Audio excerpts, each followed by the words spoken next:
Hello students, श्रेष्ठ Hindi classes के इस नए क्लास में आप सबका स्वागत है। हमने बहुत दिनों के बाद फिर से ये स्टार्ट किया है। काफ़ी लंबा गैप हो गया था, लेकिन अब क्योंकि आप लोगों की अपकमिंग बोर्ड की एग्ज़ाम सिर्फ 3 महीने के बाद में है, तो अब से हम ट्राई करेंगे कि आपके पास लगातार वीडियोज आते रहें और आपके जो भी डाउट्स हैं बोर्ड एग्ज़ाम को लेकर कि मार्किंग कैसा है, मार्किंग स्केल्स कैसा है, क्वेश्चंस में कैसे मार्क्स में क्वेश्चन आएंगे, उन सब का डिटेल्स आपको वीडियो में मिलता रहेगा। देखिए, अब तक हमने नॉलेज के लिए पढ़ा था, लेकिन अब हम थोड़े से मार्क्स के लिए भी पढ़ेंगे कि मार्क्स हम कैसे स्कोर करें। तो आप सबको पता है कि जो भी आपका पुराना सिलेबस था, जो पाठ्यक्रम था, उसमें 2 नए चैप्टर्स ऐड हुए हैं।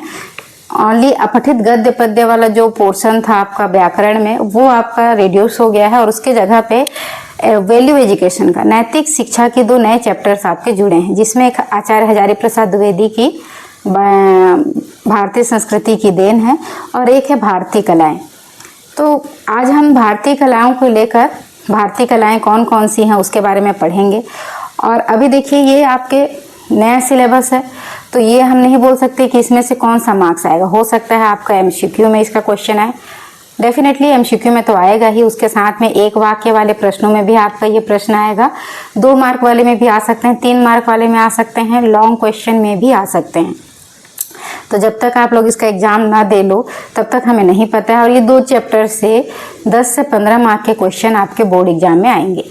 तो उसके लिए आपको पढ़ना कैसा है, अब जब जो क्वेश्चन आपके 80 मार्क्स के क्वेश्चन पेपर में 10 से 15 मार्क के क्वेश्चन आएंगे, तो आप उसको रिड्यूस तो बिल्कुल नहीं कर सकते, आपको बिल्कुल उसको पढ़ना ही पड़ेगा।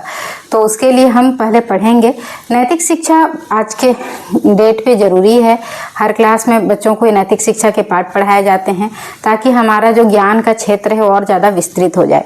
तो भारतीय कलाएँ, अब भारतीय कलाएँ शब्द आपने बहुत बार सुना होगा और आपको लगता होगा कि भारतीय कलाएँ है क्या। तो आप जानते हो कि भारत जो है वो कला प्रिय देश है। यहाँ पर अनेक तरह की कलाएं हैं और कलाओं की अपनी भाषा होती है। अब भाषा कैसी होती है, देखो, हम भाषा क्या है, हम लिखित भाषा या मौखिक भाषा का प्रयोग करते हैं, तो भाषा में हम अपने भावों और विचारों को व्यक्त करते हैं। वैसे ही कलाओं के जरिए भी हम अपने मन के भावों और विचारों को व्यक्त करते हैं। एक्सप्रेस करने का एक माध्यम है, चाहे वो चित्रकला के माध्यम से हो, चाहे संगीत कला के माध्यम से हो, चाहे नृत्य कला के माध्यम से हो। तो यहाँ पर आपके तीनों तरह की कलाओं को दिया गया है और इन कलाओं का जो इतिहास है ना, वो काफ़ी पुराना है। जब तक हम उस इतिहास को नहीं जानेंगे, हमको तो ये पता ही नहीं चलेगा कि ये कलाएं आई कहाँ से हैं। तो अगर हमको भारतीय कलाओं को जानना है, तो हमको उसके इतिहास, उसकी विरासत के बारे में जानना होगा कि इन कलाओं की खोज कब से हुई, इनके साक्ष्य कब से हमको मिल रहे हैं। तो हमारा ज्ञान तभी पूर्ण हो सकता है जब हम उसके बारे में विस्तृत अध्ययन करें। तो आप लोग जानते हो कि भारत जो है उत्सव प्रिय है। इन कलाओं का संबंध हमारे उत्सवों से, हमारे फसलों से या फिर हमारे जीवन से जुड़ा हुआ है।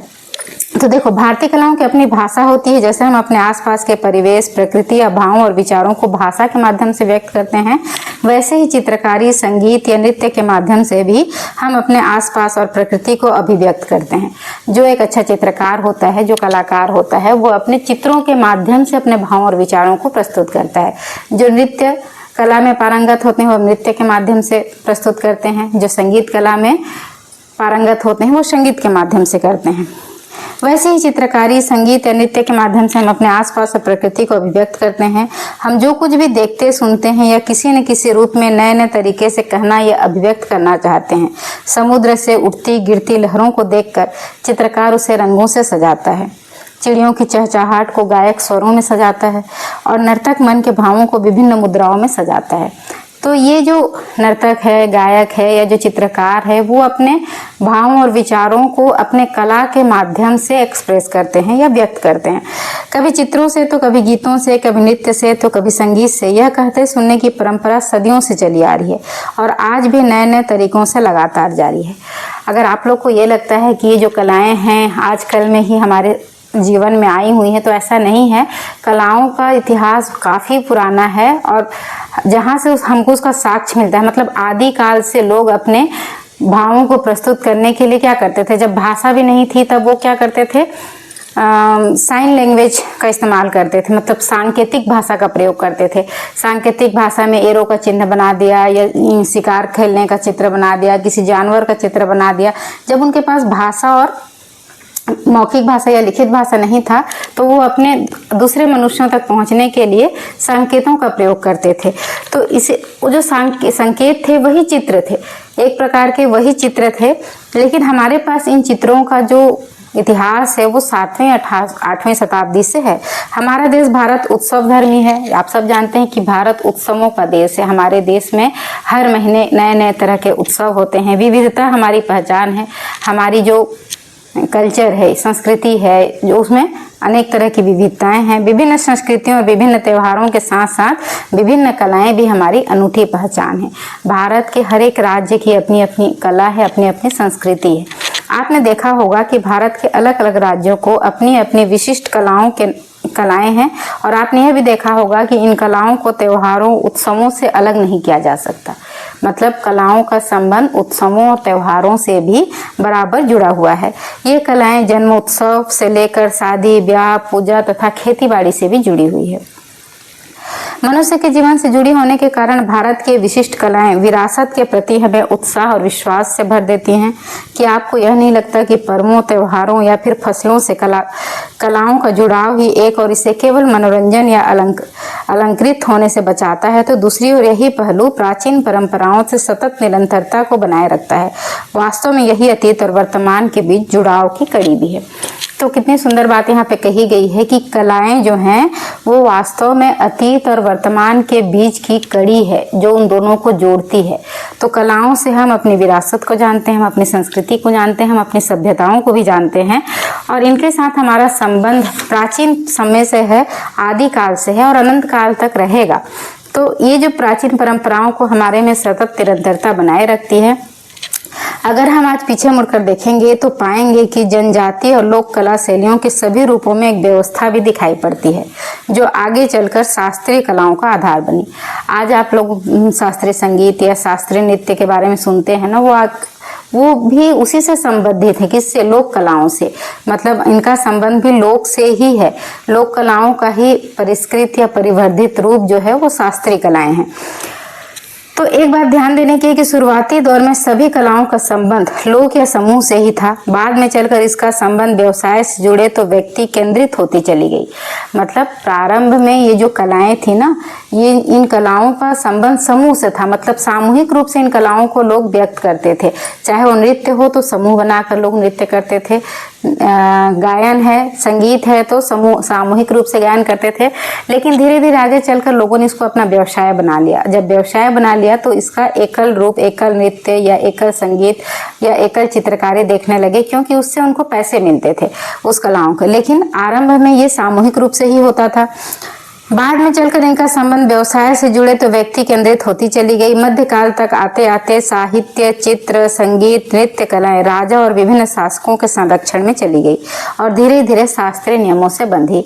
जो लोग केवल मनोरंजन के लिए या अपने थकान उतारने के लिए इन कलाओं का प्रयोग करते थे, एक दूसरे का मनोरंजन करने के लिए कलाओं का प्रयोग करते थे, मध्यकाल के आते आते तक वो राजाओं के इर्द गिर्द चली गई। मतलब राजा जो थे अपने देख रेख में इन कलाओं का प्रदर्शन किया जाता था। तो उसके बाद ये थोड़ी सी और शास्त्रीय होती गई। वे कलाकारों को अपनी अभिरुचियों के अनुरूप कलाओं को सुव्यवस्थित और पुरस्कृत करने के लिए प्रोत्साहित भी करते थे। अब राजाओं के पास पुरस्कार देने को धनराशि होती थी, तो जिस भी कलाकार की कला उन्हें अच्छी लगती थी वो उसे पुरस्कृत करते थे। तो लोगों ने भी अपनी कला को और अधिक निखारने का प्रयत्न किया ताकि उन्हें अपनी कला के माध्यम से पैसे कमाने का मौका मिले या उनकी जीविका का साधन बन सके। इस तरह मंदिरों और महलों से विकसित होती हुई ये कलाएं शास्त्रीय स्वरूप ग्रहण करती गई। गुप्त साम्राज्य में तो पराकाष्ठा पर पहुंच गई। मतलब गुप्त साम्राज्य के आते आते कलाओं ने अपना उच्च स्थिति हासिल कर लिया था। भरत मुनि के नाट्य शास्त्र में इसका शास्त्रीय स्वरूप बना, जो कला के लिए अब तक प्राप्त सबसे महत्वपूर्ण शास्त्र है। तो आप भरत मुनि का नाम आपने सुना होगा। उन्हीं के नाट्य शास्त्र में इन कलाओं का उल्लेख है और वहीं से इन कलाओं को शास्त्रीय रूप में ढाला गया। शास्त्र में संगीत, नृत्य, अभिनय कलाओं को एक शास्त्रीय कला का स्वरूप दिया। फिर भी लोक कलाएं अपनी जड़ों से पूरी तरह जुड़ी रहीं। आज भी कलाओं की जड़ें लोक में ही हैं, चाहे चित्रकला हो, संगीत कला हो या फिर नृत्य कला हो। कलाएं भले ही शास्त्रीय हो गई, लेकिन इसका मतलब ये नहीं था कि उन्होंने लोक कलाओं का साथ छोड़ दिया। लोक कलाएं आज भी हैं। विभिन्न राज्यों में विभिन्न तरह की कलाओं के बारे में हम आगे जाकर पढ़ेंगे और देखेंगे कि कौन कौन से राज्य में कौन कौन सी तरह की कलाओं का प्रचलन है।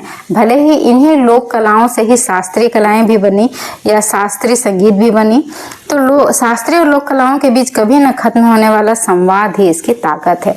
तो इन दोनों के बीच में जो संबंध है वो कभी भी टूटने वाला संबंध नहीं है। तो ये था भारतीय कला के बारे में आपका जो